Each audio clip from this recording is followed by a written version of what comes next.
All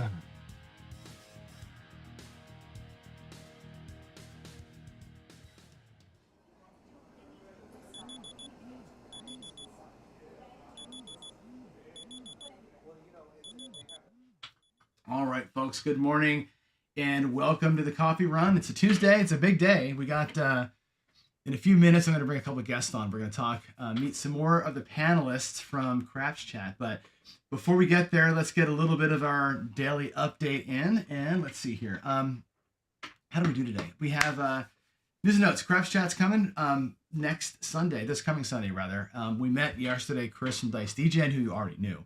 But now you know he's the new kind of host MC of the show. Today we're going to meet two more panelists, and I'll give you more about how the show is going to be formatted, how it's going to feel, how we're going to play it out.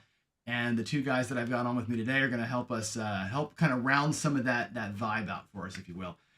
Craps for the Cure. I'll give you a bigger update here in a minute, but it is locked in for the 19th of October for sure. As a fallback, I did talk to David at Casino Quest. We are definitely going to be at Casino Quest for both days, one day, whatever we need to make that show happen. We can use Casino Quest as much or as little as we need. Ideally, we're going to be at a casino for the rest of it, but I will let you know as that goes in there. The Craps Academy Awards, interestingly enough, the person who had the grand idea to do this is with me today. So we'll talk about that probably later on too. And as you heard from Chris yesterday, fantasy football from our group is going to be a go. Rules to be coming, but it's going to be a deal where you're not going to be out of it, quote unquote, if you are out of it early. Like last year, I was out of it in week 3. And I kind of just said, I lost interest in it, And this way, he's going to make us, even if you're out of it because you lost early, games-wise, you can still win money as you go through. So it's going to be, I'm glad we're doing that. I'm glad it's back. It's fun. It's a reason to talk smack. And for my family, it's a reason for us to kind of, we're all disjointed, right? I got family in Oregon, I got family in Florida, I got family here in Washington and 4 parts of Washington. It's good for us to all get at least twice a week, talking, which is kind of cool. So, Waylon, by the way, not sure if you saw his announcement yesterday, but he reached 10,000 subscribers, which is a magical number. It's actually like my number one goal in all of YouTube. I'd like to get this channel, which is only at about 2,000 subscribers. I want to get this channel to 10,000. And 10,000, for those of you who don't know, is a magic number in YouTube land for monetization. And it's not that we make more money. Okay, we don't make any more money if you have 100,000 or 10,000. You make the same amount of money from YouTube. 10,000, YouTube turns on a new feature in the admin panel where you can then do not just super chats like y'all do when you throw us a couple of bucks here and there. We can actually identify a charity, and your super chats can go to a charity. I can say this show today, every dime you guys super chat goes to Veterans Moving Forward, or every dime goes to the Cancer Society. And I can designate a daily chat for a charity, and 100%, YouTube takes no money out of it. 100% of your donation goes to charity. When you have 10,000 subscribers, you get to do that on your channel, which is super cool. We're a long way away, but that's my goal. I want this channel to do that. One of the reasons why we partnered with Casino Quest for Craps for the Cure, and I'm getting ahead of myself, is because they have 100,000 subscribers and they can do that. So we stream through the Casino Quest YouTube channel because they have the ability to let us take the live donations and push them right to charity. So that 10,000 subscriber, it's a good note for me for that respect. For Waylon, it's just a matter of respect. Like, dude, you've been working your ever-loving rear end off for, 2 years now? And you got to a magic number, and I couldn't be happier for anybody. You put in the work. Haters are going to hate, and they can say what they want to about you. I love you like a brother. You're putting in the work, and it shows. And the 10,000 is a huge, huge number. So congratulations to Waylon, everybody. Next up, Craps for the Cure. The aforementioned dates: October 18th, 19th, and 20th. That is in Las Vegas. The casino will be announced soon. It'll be the one we're talking to. I can't really name their name yet, but it's off strip. It's going to be actually in Henderson. I'm working on, if you're going to be part of the show, if you're going to be on the live table for one, we're getting permission from them to film on a live table for the 24 hours. So if you're on that live table, they're going to want obviously a level of buy-in. If you're on the live table, you'll get rooms comped. If you're on the live table, you'll be with me. You'll be with and I can't really say who's coming, but you'll be able to play with some of the bigger names on camera, like Hawaii Crapshooter style, and maybe one of them will be there. But yeah, we'll get that locked in, but regardless, it'll be a Casino Quest. Now I'm working on schedules, working on who wants to be interviewed, who's going to be where. I can tell you this: 10 Ton is going to be there. Bo Parker is going to be there. Heavy's going to be there. I'm going to actually be in Vegas in September for my birthday with Heavy. Heavy and I almost share a birthday. We're like 4 days apart. So he's having his big birthday bash. I'm going to be out there for that to celebrate with him and mine at the same time. So anyway, he'll be there as well. So I'll give you the guest list and the schedule as we go forward. But one thing is going to be a new thing we're going to add this year, which is the Academy Awards of Craps, and we'll talk about that in just a few minutes once I get past the Daily Paycheck review. Which, by the way, today we took a loss. The first loss of July was today. July's been a short month, only 5 sessions because of the move, but today we took a $1,400 loss. It was a bummer. Bought him for $8,000, lost $1,400. And how did we lose the $1,400? The same way I lost yesterday. We're doing basically yesterday I went in with 4,800 across or 4,300 across. Big buy-in, and 2 hits and out, right? Or 3 hits and out. We did a 4,800 down to 3,600 down to 1,600. Little tiered regression. 1, 2, 3 hits. We're out on the second hit. We're even, right? What I do yesterday? PSO. Set a point, 7 out. Lost almost $5,000 on the first roll. The very first roll of the dice yesterday. I went back out there in recovery mode. I had a 27 roller, recovered myself back, made my profit, and got into excess play. It was a beautiful thing. Today, same freaking thing.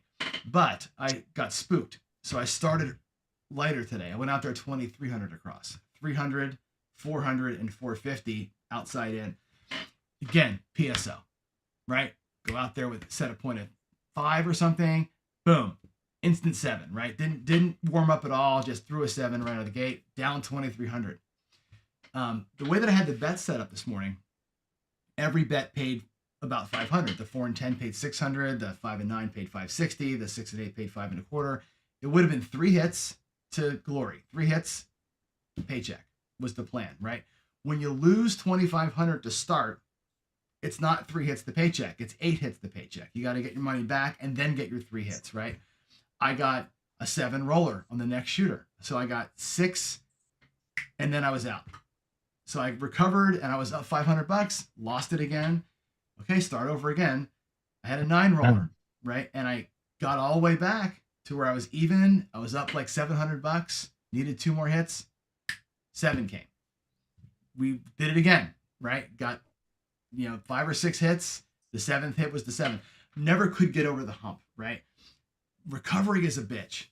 When you're playing for a specific goal, a specific paycheck with a specific win size, like we were doing, you lose it, you triple or quadruple the amount of work you have to do to get back. So I want to talk to my guest today about that concept of like, hey, I need 3 $50 hits to get my $150 today.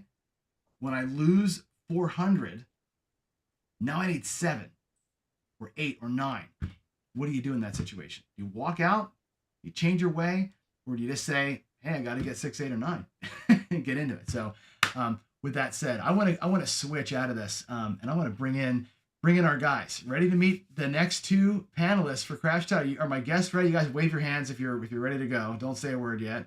All right, I see the hand waves, and here we go. Let me go switch my screen, and let's go to our friends, Dylan from Skill and Luck, the co-creator of the show. He was co-host with Jeff. He's going to remain as co-host. He'll always be the co-creator, and he's always number 1 in our hearts. And as you know, Gargoyle. And 2 really good friends of mine, and 2 guys that I think couldn't be more opposite in a lot of ways, right?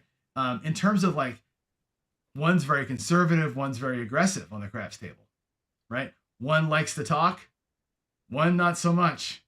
One's very opinionated, right? One likes to kind of keep it even, right? I think you guys are, and again, when you assemble a panel, right, it's not just, I want to bring in everybody who's the best expert on all things, right? We wanted to bring in people on the panel that were like going to A, vibe with each other, and B, just bring something totally different, right? Because I think having that different interplay is going to be important. So introduce yourselves, Dylan. For those who don't know you, say hello and tell us a little bit about who you are. Hi, I'm Dylan. I'm Skill and Luck. I got a little small YouTube channel, and I like to play semi-conservatively. So yeah, with the panel, it's going to be great fun because we're going to get all different aspects of things that's going to be new, and can't wait for it to happen. It's going to be fun. It's gonna be a lot of fun, I think. And now and so Garbo, you can jump on in here and introduce yourself to. Everybody knows who you guys are. Now you're all internet Yeah, famous, right? So, but tell us about yeah, yourself. yeah. No, yeah. I'm the one who doesn't need an introduction, but I'm super psyched. Thanks for asking me to be on Craps Chat, and I love the new format, and it's gonna be cool. It's gonna be cool. I think so too. So let's talk about the format a little bit. So I've been, and I know not everybody watches the same TV shows, right? Chris gave us an example of an ESPN show. I look at it like if you look at like the Pat McAfee show, it won't be that vulgar, obviously, right? But the Pat McAfee show where it's pretty loosey goosey, right? They have a topic to talk about. There's the Pat is the guy, brings it up. They all kind of joke and talk about it. I look at a show on like Fox News. They have a show called Gutfeld. They have a show called The Five. Both of those shows have the same basic format, which is a round table, right? There's a few people from either side of the aisle, potentially, right? And they just kind of go back and forth. There's not like your turn, your turn, your turn. It's, hey, let's just have the thing. Sometimes it's a little bit of an argument, right? Which I think is cool. They also have guests that always aren't the experts on the topic, which I think is really cool, right? And you may be brought in. We may, for example, let's say we bring in, I don't know, let's say we bring in Waylon one night, right? Maybe let's say Waylon's one of our special guests. We have the five panelists, and Waylon is our guest for the week. Waylon's an expert on some things, not an expert on everything, right? We might bring up a topic that he doesn't know a whole lot about, but his opinion on that topic is going to, or he's going to ask questions about it. I think that'll help make you guys dive in, or maybe he'll have, as a viewer of this channel, like I have my own channel, but I also watch your stuff. I don't understand anything, or maybe, that's I think going to be the magic of the show.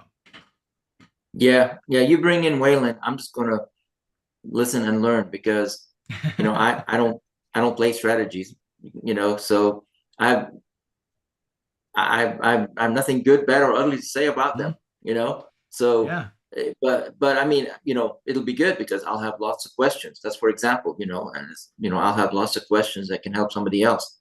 But I think what you'll find is that there's going to be it's going to be fun, and there's going to be some knowledge. We're not going to sit there and show you how to throw dice or how to just do a betting strategy or something like that, but we're going to talk. yeah. We're going to be doing lots of talking.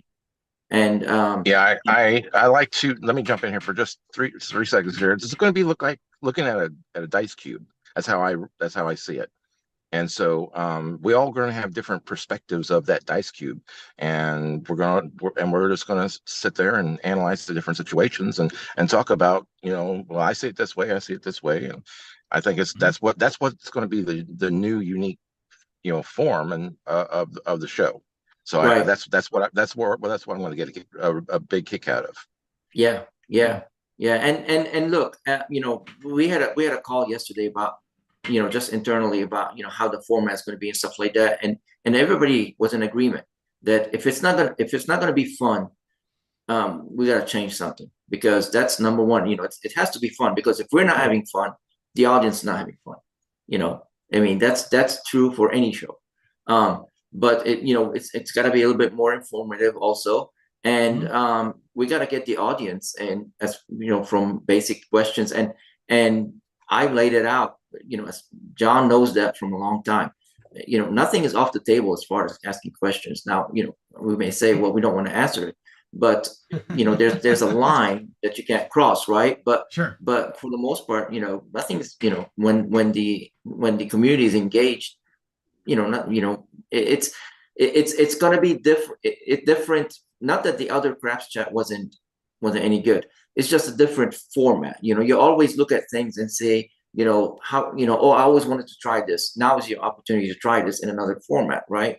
Mm-hmm. And Dylan, that was your pretty much your brainchild, you and John. So now you get to try some of the things that you couldn't do, or you didn't have time to do, in the other show. So yeah, I did want a roundtable discussion of different things from panelists or from the audience as well. And Craps Chat, that was difficult. The old Craps Chat, that was more difficult to do. But I think with this format, we can have discussions about certain. We can, for certain topics, we can be clear, and we can devote a segment towards that. Towards certain topics. Yeah, and by the way, John, I know you used Waylon as an example. I would love to get him on the show. Oh, sure. I met Waylon for the first time in Biloxi, and man, we talked. Bear hugged. He's just he's just the sweetest man you'll ever meet and talk to. And he'll sit there and talk. His dad was awesome. I didn't get to spend a lot of time with his dad, unfortunately, but I will next time. But I did spend some time with Waylon, and the guy is smart. The guy has game smarts. Craps smart. And he thinks outside of the box. Like for example, I think outside of the box on dice and what I can do with tosses, like Howard used to do. He thinks outside of the box on the bets, the numbers, and stuff like that, and that's awesome. Look, you get these two combinations and figure out how to use them. If you're gonna make money, you're gonna make money. Yeah, we lost Dylan there, but yeah, I think with Waylon's is a good example, because it's like, and I think Craps Chat's a great format for this kind of discussion. Like, Waylon beats the casino with money. Like, he uses money to make it happen, right? That's kind of his way. You use dice to make it happen. No, right? No. You I use discipline. No, well, I use discipline. For sure, but you're a thrower. Well, I guess what I'm saying. Yeah, you nobody uses dice to make it happen. Nobody uses dice. And see, this is kind of some of the stuff that we're going to talk about. This is a perfect example. Nobody. I don't use dice to make it happen. I use some sort of influence to try and make something happen. Mm-hmm. But I use discipline to make money. Well, that's like what I'm you were talking about your daily paycheck. If you were at the casino, you wouldn't have had a loss. No, you would have walked away and came back to fight another day. But you have a show to do. You're punching in a clock, and you can't just say, "Folks, that's it, I'm done." Yeah. You gotta sit there for an hour, win, lose, or draw. I've done it. What I have done on my show, by the way, and we'll come back to Waylon in a second. What I have done on that show is I've taken the first 7 and okay, I'm done playing, but I'm going to go out there with another bankroll and just play for fun, so I keep the show going, but count the loss. Like, okay, in real life, that's a loss, but we're going to keep playing because to keep the show going. But yeah, I think I think the point is, like I said with Waylon, he plays against the casino and he uses money as his hammer. Like, his hammer is money, right? And I think some people use he has a unique style, a very unique style, and but he also feels it out, right? Some people use as their hammer math, right? These guys that play just the odds, and they're gonna play math, and that's all they're gonna play. Some people are all disciplined, some people are all throwing. All of those combined is, I think, the different ways you can. I think you can look at craps through all these different lenses, and I think that's pretty cool. Waylon, by the way, I haven't met Waylon in person yet. I will at some point. I expect him to bear hug me and squeeze the life out of me. Take some Advil, because he'll break a few vertebrae placing your back. Waylon's the guy. Let's have a Waylon love fest here. Waylon's the kind of guy that I think he's the kind of friend you want.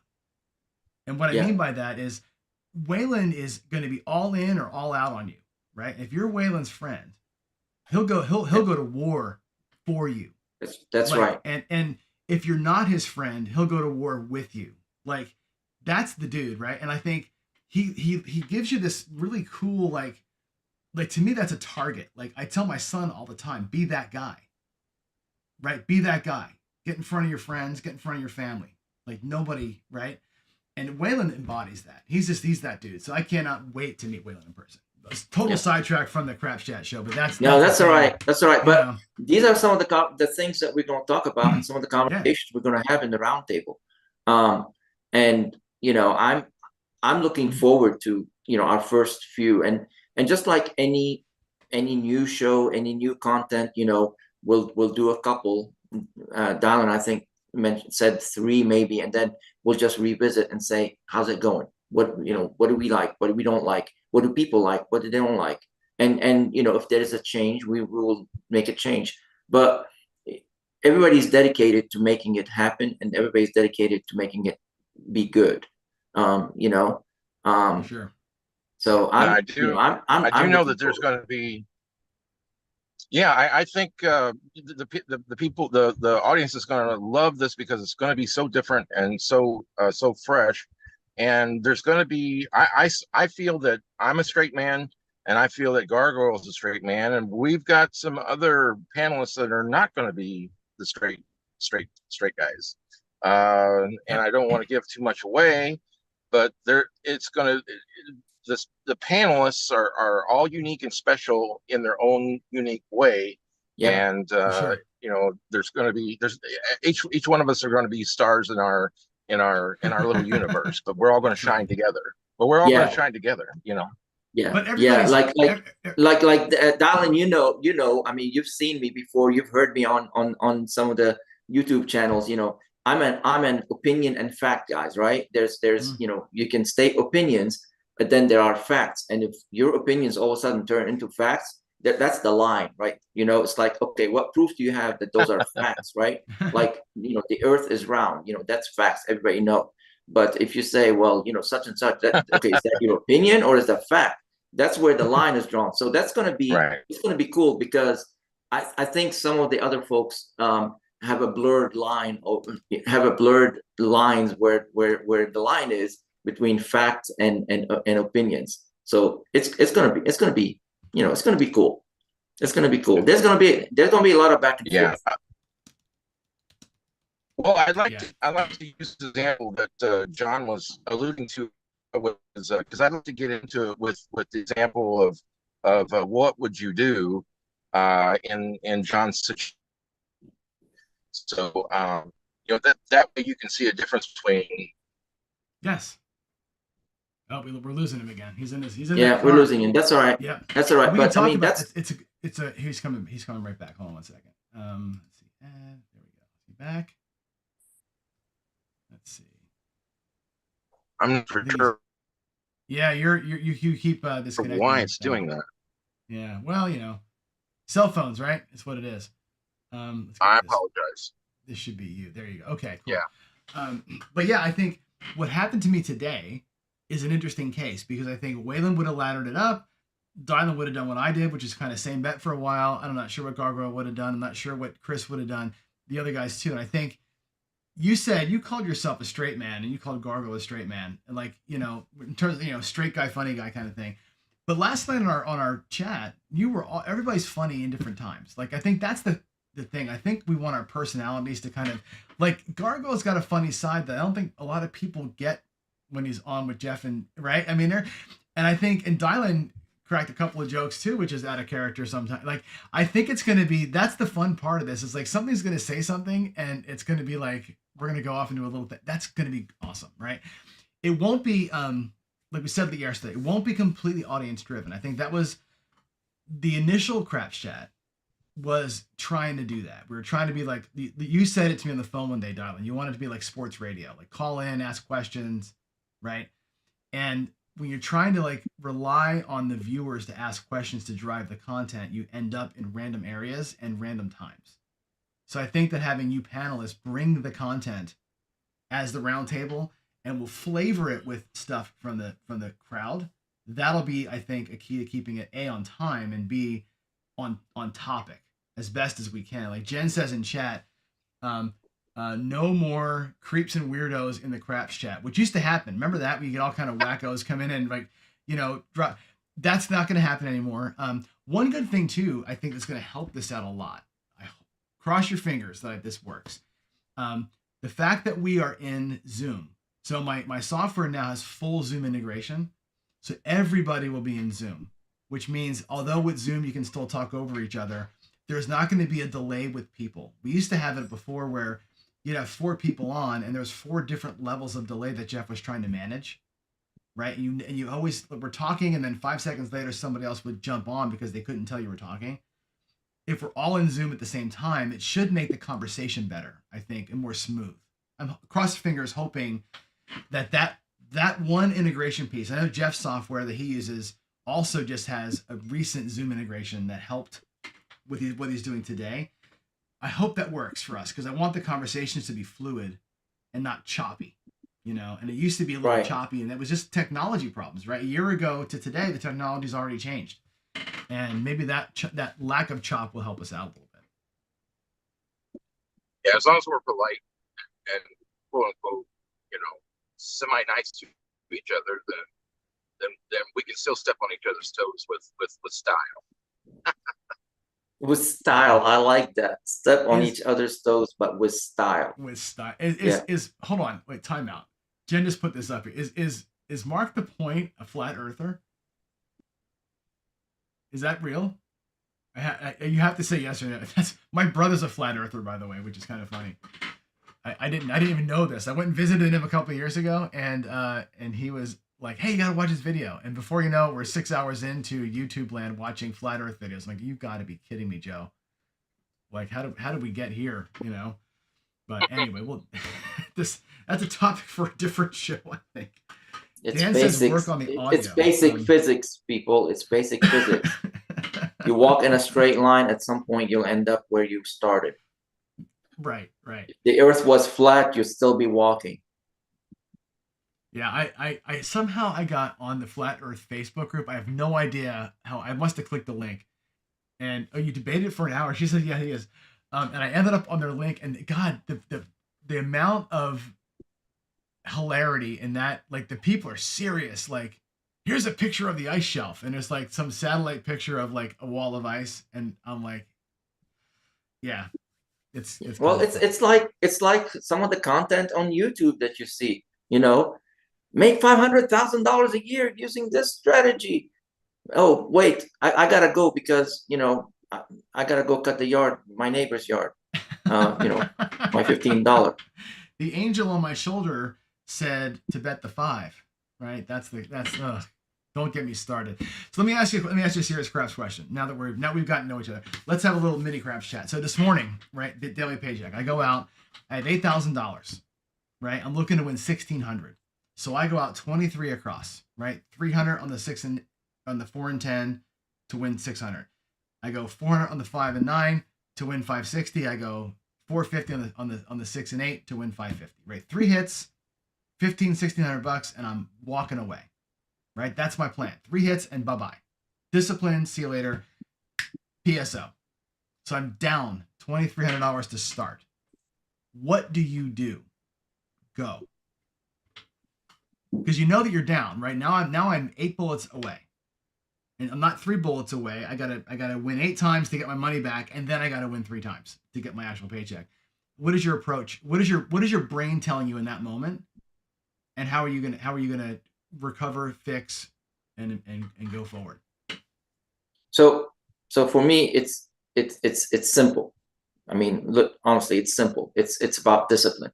I have a stop loss, and it doesn't matter if I reach that stop loss. It doesn't matter who's at the table, who's doing what. I walk away because at that point, I know my bankroll balance is this. So I know I can come back later, different attitude, different mindset, trying something, and then gain profit to either reset my bankroll or add to it. That's my mindset though. Now, Right. If you're playing with friends and you're at the table and stuff like that, that's what I call fun money and stuff like that. That's not really a bankroll. It doesn't matter at that point. But if I'm like at the table trying, make money or by myself or something like that, I have a buy-in and I have a stop loss. And right. So in my case, if it reaches a stop loss, that's it. I'm gone. So in my case, the stop loss is the buy-in, because what I do is I say I've got 55,000 in the bank, in the master bankroll. I brought 8,000 of it. Like that's the hammer today is $8,000. So we're gonna risk 8,000 to win 1,600. right? So the stop loss that I brought, or that on that show that I do, is always 100%. It's like if I'm only willing to lose 2,000, I would just bring 2,000, right? That show, we say we're going to buy in for 15%. We're going to use the whole 15% to win whatever. In that case, saying if your stop loss was the whole 8K, right, and you've only burned 2,000 of it, I say only you burned a quarter of what your stop loss was. Do you go back at it more aggressively, or do you go back at it more passively? Try the same system, but hope it works better the next time. That's more of the where I want to get your opinions on. That's situation. That's not a good. So psychology, okay? Mm-hmm. Taking 8K and your stop loss is losing the 8K. That's bad psychology, because you're walking away. It doesn't matter. You're still walking away with, I just lost all my money that I bought in. Sure. That's sure. negative psychology in your head. That's bad psychology. You shouldn't, I'm gonna go, a little bit of, Mm-hmm. Wow. psychology on you. That's bad juju right there. Okay. You never should lose every penny you brought into the table. You should always walk with. In theory, I agree with that, but in practical, you're the conservative now, because I'm going to flip the tables and be the super aggressive guy. I'm going to say, you have different options. Okay, so the first option is to walk away, to be, and say, hey, there's another day. So there's different levels to it. But if you're there to earn that and you've got the 8K to burn, then, and you're not afraid to burn it, and there are no guarantees on anything. So if you're not afraid to burn it, you can. And I don't have an issue with going aggressive and putting more out there to recover that as fast as you can. And that's going to shock a lot of people. So that's a negative ladder. That's what Duracell would say. Hey, if you lost 2K, go out there with 4, take 1 or 2 hits, and then reset, right? Versus going back out there with 2 and going for, all the hits. That's one approach. Brutal. But you're missing the point. You're not out there, betting on people. You're out there shooting the dice, betting on your own rolls, right? Like you were today. Right. Okay. And you could try one thing, you could try something different. At some point, it's not working. Back in poker days, we used to have a term, there's no sense putting good money in a bad pot, right? If nothing is working, that's not the time to hit the gas and go aggressive, because apparently nothing is working. That's the time to reset, and then the next time you come to the table, you go aggressive, because you have a different mindset. You have a different mindset. This is where the good panel is going to come in, and we're going to bicker back and forth. So what I'm going to say is that may be true, but on those rolls that John threw, he went and did like 5 or 7 different rolls after that, but he was still in low mode where he couldn't recover that fast. So even doing, and John, you know that you're saying that you've always said that getting 2 hits is very difficult. But when you're getting 3, 4, 5, 6, 7 hits in a row and you still haven't recovered, that is still a mental can be a mental today. block. That happened today. Right. Exactly. I got twice in a row I got 7 hits, and I was recovered, but I wasn't in profit yet, right? Or I wasn't at my goal. But 7 hits to recover is like I threw 3 times in a row, 7 plus, and like 3 miracles in a row. 7, 9, and 7, or 7, 9, and 10 I threw. 3 miracles in a row, and it still wasn't enough to recover plus get to the goal. And I'm like, that's BS. Like I'm throwing really well, but I'm not getting it done, right? But then again, if you're playing a strategy, then you gotta play out the strategy all the way, right? Win or lose, you gotta play out, because that strategy determines that at some point you're gonna recover, or you're just gonna lose everything, right? Yep. But if I don't, me myself, I bet on myself, and I don't bet as a strategy. Mark the Point calls it the gargoyle strategy. It's not. It's a pressing stop. But I play myself, and it's that's the stop limit. Come back another day. but you're doing both. You're tossing the dice, but you're also playing a strategy. And if you believe in the strategy, I mean, Waylon knows strategies. I don't, but I know one thing: if you believe in a strategy, you got to play it out. Yep. Or For the else, full 8K? For the full 8K? Waylon is the best guy to answer this. But my belief is that if you are trying a strategy and you believe in it, you got to play it out. So if it's an ad until you hit a profit and then you regress, you got to do it all the way. You can't stop short. That's right. So then let me know, ask you: should he have regressed I mean, should he have played at that lower level when he lost, or should I don't know have the still strategy tried he's to do it playing. at that same level? Yeah. So I the know, but strategy. in your opinion, So go ahead. the Go ahead, John. strategy was, so the strategy was, and here and this is exactly what I'm thinking here, right? The strategy I employed to win the paycheck, 3 rolls and out, right? It's literally right the $2,300 across, 3 rolls, 3 hits, bye-bye. I'm trusting my strategy. I'm trusting myself to throw 3 box numbers before a 7. That's it. There's no laddering. There's no pressing system. It's just give me 3 box numbers and I'm going home. That's the strategy. Whether it's a drawdown, bigger money to come down to, right? That level like I did yesterday or today where it's same bet, same bet, same bet. The problem is when I lose the full baloney the first time like we did today with the PSO, now you're in a different mindset. Now you're in shit. I lost a quarter of my bankroll, right? Do I continue to do the same thing? And I think what does the strategy tell you to do at that point? To keep going. Well, keep going. Just keep on. Go back out there and say, look, if you're going to be a math guy, then you should keep here's going. the math guy. Here's the math guy versus craps guy thing, right? The math guy says, okay, that sucked. It's going to pick up, and it did today, right? I'm going to throw better the next time. The strategy didn't suck. I sucked. I threw a PSO. The strategy's not the strategy's fault that I 7'd out in the very first throw. It's John's fault. Go back out there and be a better John. And I did. I was a better John 3 times in a row. I just didn't have enough. So I guess the question, and this is maybe a more of a Waylon type of thing, but if you're bringing 8K, and this is the thing I talk with JB a lot about. He's a math guy, as you know, right? And he says, and I think this is a great statement. If you're bringing the money, use the money to the best of your ability to use the money. Now, that could mean if you're bringing 8K and you only want to be out there for 5 rolls, put the whole 8K out there and YOLO it. Get 1 roll in, get your money and go home. You're willing to lose 8K, just roll the dice 1 time. And today you go to 7, and 11 days in a row, you get your number and you're going home, right? That's one way to use the 8K. The other way to use the 8K is Waylon's way, which is to go out a little lower, $100 a bet, but you have 8K behind you that when you lose, you can ladder, and you can work your way back down again. You use the 8K as a hammer to increase and that's a Waylon way of thinking, right? I disagree. One thing I know about Waylon, and I've heard him say that a lot. If a strategy is not working, yep, you switch. You go to something he says he won't beat a dead. He says right here, won't beat a dead horse, right? There you go. But his strategies that he puts out on the channel are basically let's run it, let's go, let's 6 and 8 ladder, 6 it loses, it wins, and you're going to do this thing, but you need 8K to get through that, right?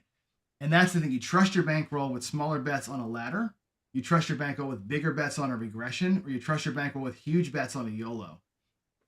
And I think how you view your bankroll and what your goal is, I think is such an important, for me anyway. It's where I struggle. It keeps me up at night. This is what I think about when I'm making the shows. Like, how do I want to talk about this stuff? Because that to me is such an important part of all of us coming together. How do I best use the bankroll to get where I want to be? And there's a conservative, there's an aggressive, there's a negative way of looking at that question. And everybody's right and everybody's wrong at the same time.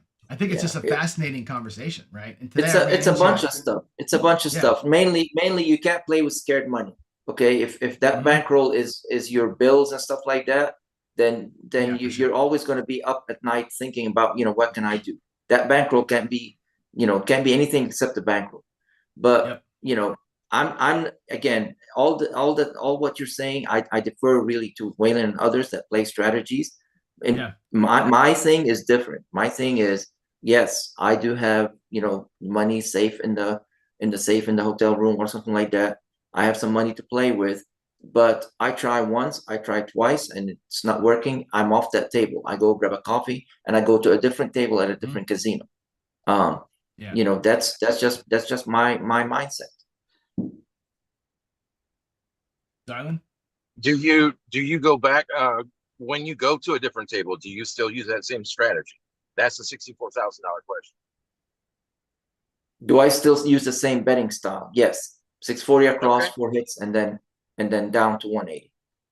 Yes. So then John should go back at it, and where instead of regressing at a lower level, trying to get needing 7 to 10 hits to recover, that he should have went right back at it at that same level, and that would have Just been played out. the same as switching the table, is what you're Yep. suggesting. And that's what I'm saying. Exactly. And that's why I Exactly. did And yesterday, yeah. remember, John, goes back to when you first met me. The things that I say, I am a dice influencer. DI is a way of life. And the big thing about DI is not about what you do with your dice. It's about minimizing losses, because that's what's going to keep you going. It's not about how much you win. It's about minimizing your losses so that you can keep going. Because reality is a concrete floor, and it's going to hit you right in the face at some point. All these people that have the big heads about, I'm this, I'm this, I'm this, whether they admit it or not, you'll see concrete on their faces, and you'll know by their bruises. Yep. Right? It's going to hit you at some point. Yeah. But minimizing your losses is a big part of the DI, way of life. And I learned that, the hard way, but I learned it, and now I'm good. I'm in a good place. But I always, even if I go to another table, 640 across, 4 hits, then regress to 180. If I lose this, if I PSO, that's good. It's okay. I have huge chunk of bankroll with me. Yep. So that's how I did if it. I do two PSOs, that's it. That's my stop loss. 2 PSOs, or if I lose the 1280, okay. Done. Thanks, guys. Here's the tip. See you guys later. See you guys tomorrow. That's exactly how yesterday went. So yesterday I did what you just talked about. I went out with my strategy. I burned on the first roll. I went out and did the strategy again, regressed, and went from a regression and just worked it up, and it worked fine. Today I was just being a hard head. 2 comments in chat that I think are perfect for this, right? Jen is saying to me, of course, John should use his left hand and then a chicken feeder toss and then another random toss to simulate a live table, right? And Mid-Atlantic Crap says, Gargoyle only does a 640 across on himself, not everybody. I'm not comparing apples to apples. Both those comments are perfect, because in Daily Paycheck, this simulates me getting up at 4 in the morning, going to the casino, doing my 2-3 throws, and going back to bed. I would never do what I'm doing here on that show with the whole table. It's designed for me to wake up, empty table, do my thing, and get the hell out. So you're right, Jeff. And I'm having the conversation in terms of, if it's only me at the table with me doing it, what do I do? And Jen, same thing. If I wanted to, what I should do after I make Paycheck, when I do that secondary bankroll, is go random chicken feed, left-handed, whatever stuff, just kind of mess around. I like to use my show for practice. It's the only time I get to practice live, so you can see what I'm doing. But to simulate real life, I should throw from different spots and do some different stuff. I 100% agree with that. But yeah, this conversation is more about, if it is just you and you are in the zone doing the mindset thing, what's the best way to approach it? And I probably should have today not kept going out with the same damn thing. I should have just got my 3 hits, regressed, and worked it. 3 hits, regressed, and worked it. I probably would have been at profit instead of fighting City Hall like I was today. Today I fought way slow too and hard. steady. You know, slow and steady wins the race. Big rolls will happen, right? Big rolls will happen, and you will make some money, but slow and steady will minimize your losses to stay in the race. Mm-hmm. The people that buy in and go, 5,000 across on every shooter and stuff like that, they're printing money, or they at some point they go broke, and they end up just staying at home, right? Sure, you can be a flaming star, and flame out, but that's true on anything. But Yep. you know, but if you do get those hits, when you're a flaming star and you're maximizing your bankroll, you know, then you can regress instantly and then live within, you know, on profit town and live on the quote unquote casinos money. So there's different aspects of this. There's all different types of, like I said, looking at the different sides of the cube. You know, there's a cube there, but you can look at it from different perspectives. You know, and that's what we've got. That's what we're going to be doing on the new Craps Chat. Yep.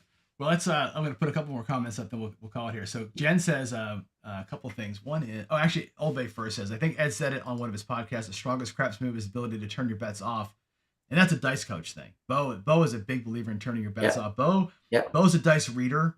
When he sees things he doesn't like, bets are off till he gets the conditions that he's looking for. Jen does turn her bets off a ton. I play with Jen a lot.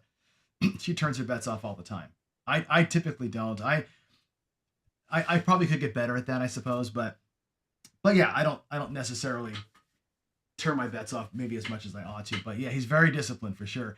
And James Newberry, by the way, James is a good smart dude. James, I owe him an email, by the way. They're talking about the amount of buy-in, 2% of your master bankroll, and there's debate on how much of your real buy-in, or your real bankroll you should be bringing as that stop loss, right? So I'm using 15%. They're saying 2%. Whatever that is for you, it's all good, right? I think, and I think, yeah. So thanks, Old Bay. Nice preview. This is what we want, right? We're not all going to agree, and honestly, like my handle is pro craps. I'm not like a professional, right?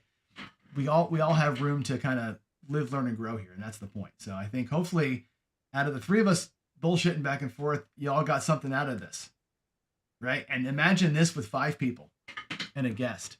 That's Craps Chat. That's what's going to happen every couple of weeks. Maybe at some point every week. Maybe. We'll see if there's enough juice for it. But David Brock, what percentage of rolls have 6 or more box hits? Very, very small. I think it's like, I want to say it's 9 or 11% of the rolls have 6 box hits. Honestly, 2 box hits. 2 box hits is like 30% to get 2 rolls. It's really, really hard, mathematically speaking, to get there. If you're influencing the dice and you can get better at that, that's the panacea, I suppose. But yeah, it's freaking hard. It's hard to rely on 2, 3, 4 hits. Let's see, anything else out there? How much are we paying the panelists? The panelists are paying me for the privilege of being on my show. That's how this is going to work. Yeah, I'm getting yes, right. Yeah. Right? It's you and you and Dejan, I you know, it's a monthly takeout from PayPal that, you know, I'm paying you and Dice Dejan just to kind of put my, you know, just to be the showman, you know. So yeah, you gotta pay to be on the show. 100%. These lights don't pay. The house didn't pay for itself, right? So Glenn Koenig says this: turning bets off sign of fear or patience. It's neither. I don't know if it's patience or fear. I think at some point it's a mindset thing. Some point it's a rhythm thing. I think Bo is on rhythm. He just, hey, if I see a horn number from off, like he just. I'll tell you how Bo explained it to me. I'll tell you how Bo explained it to me. It's like carrying a fire. Well, I'm not going to say that. I'm going to say the other thing. It's like having a fire extinguisher in your car, right? It's not fear, but you know that, okay, if there's a fire, I know I have a fire extinguisher. It's like a hunch. Now I'm not as bad at, you know, I do turn my bets off on certain things because, you know, those I learned, but he turns his bets like if somebody throws a couple of horn numbers, you know, but I look at the situation. Maybe that person has, you know, one horn to hit for the ATS, so they're trying to hit the ATS. You know, I'm not going to turn my bets off. So there are situations, but it's not fear. Jen, I'm not ashamed to say it. I'm not ashamed to say it. At the private table, something happened, and I told Jen, I said, you know, I usually turn my bets off here, or Bo would turn his bet. So guess what? She turned her bets off. I didn't, and a 7 came. She saved her money. I lost a lot. There was a lot of money on the line, and I lost it. I'm not ashamed to say it, but the worst part is I knew I should have. I didn't. And she's like, you're right. That's your little guy on the shoulder saying, turn your bet off. So, she did. She saved her money. I didn't. Yeah. But I think it's, it's not a certainty. It's like, and I know you don't believe in patterns, and we're going to talk a lot about patterns on the craps chat. And I know you don't believe it. Yeah. But, they do happen, and sometimes you make money off of them. Sometimes it's like, yeah, it's a pattern. It's that little Jiminy Cricket on your shoulder telling you when to hop. Well, the good thing is I'm not part of the panel. Like everybody, this is a great conversation, but I'm not even on the panel. I'm not part of the show. I know. I'm literally going to be off camera, putting chats up, right? So which is I know because people are talking my damn opinion, right? Which you know what it means, right? You get What's to that? sit there and listen to me talk about patterns and stuff, and you can't say a damn thing about it. Can't say a word. Because you got to sit there and you got to listen to me. And I love it. And that's why I'm paying to be on this show. That's great. Oh my God, that's a great way to end it right there. Now, I want to put Jen's comment up before we end. Jen says this is a great way to say this. Fear and prudence are the same thing. It's all about spin to a degree, right? I think your fire extinguisher point is fantastic, right? I don't have the fire extinguisher because I'm scared of fire. I have fire extinguishers that I know that when a fire comes, I have the ability to fight the fire. If I was scared of the fire, I wouldn't have moved to Wenatchee. I'm surrounded by fires. We have forest fires all around us right now that are threatening our town, right? If I was scared of it, I wouldn't be here, right? But I do have fire extinguishers. I have an escape plan because when it happens, I want to have a tool that I can use. I think that's the prudence piece of it. You can call that spin, I suppose, but I think it's all within your mind, right? I think it's a good way of thinking about that. So, yeah. Yep. Yeah. All right, final thoughts, guys. I'm thinking that Craps Chat is going to be so much fun. We do have a shepherd that's going to be Chris, so he's going to have the hook and bring us back in line if we get too far out of line, or we do so it's not going to be completely wild. So for the audience there, I just letting you know we do have a game plan, and so it's not going to be a complete free for all. So there is going to be the sheep can be guided. Yep. All right. Final thoughts, Gargoyle. No, I can't wait till Sunday. I know we're gonna have a layup. It's Mr. The Voice. Yeah. He's very easy to deal with. He's the nicest person you ever meet. But we'll have some content. It's not really a layup, by the guest, but we'll have some content to talk about. Yeah, for sure. Yeah, I can't wait for the first one to kick off. It's gonna be great. I think y'all stay tuned. Yeah, you all stay tuned for tomorrow's show here at the Coffee Run, because the other two panelists, new panelists that are coming on are very special and very unique, and it's a show that you do not want to miss, because it's going to be spectacular. They're great guys. They're very special. They actually have their own Olympics. It's called the Special Olympics. They were supposed to be here. They were supposed to be here today, but it's taking a while to get here because they're driving the short bus and it doesn't. Oh my God. It's missing some wheels. So they'll get here at some point. And you guys all think Gargoyle is the straight man, right? You all think Gargoyle is here to be Mr. Facts and straightness, and look at him just dropping bombs out there on the way out the door. That's awesome. All right, let's call it there. You guys are amazing. This is going to be so much fun. I can't wait till Sunday. And again, to the crowd out there, great chats today, great commentary. Thanks, everybody, for all that you do for being part of things here. Love all y'all. God bless everybody, and I'll see you tomorrow morning. Have a great, what is today? Have a great Wednesday. Happy Hump Day. Bye, all.